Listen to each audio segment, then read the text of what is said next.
अस्सलामु अलैकुम नाज़रीन, JN न्यूज़ HD के साथ मैं हूं नाइला भट्टी। नजर डालते हैं आज की अहम खबरों पर। खबर शामिल करते हैं बहावलपुर से। अरसलान सदीकी की रिपोर्ट के मुताबिक Tahir coach Niazi bus service, super Evan और तमाम कंपनियों के बसों ने बहावलपुर अंदरूनी शहर में ट्रैफिक का निज़ाम धर्म बरम और खौफ हिरास पैदा किया हुआ है।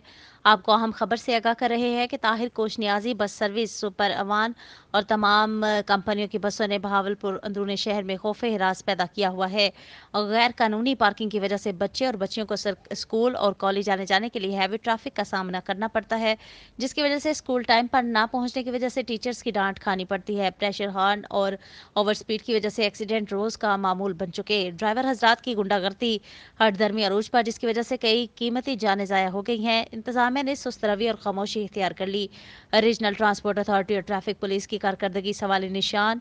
शहरियों ने वज़ीर आला पंजाब परवेज इलाही, कमिश्नर बहावलपुर और रीजनल ट्रांसपोर्ट अथॉरिटी और DPO बहावलपुर से फौरी नोटिस लेने का मुतालिबा किया है और कहा है कि बसों को अंदरून शहर से गुजरने पर मुकम्मल तौर पर पाबंदी आयद की जाए और कानूनी कार्रवाई की जाए ताकि शहर का सकून बहाल हो सके और बेसकूनी खत्म हो जाए।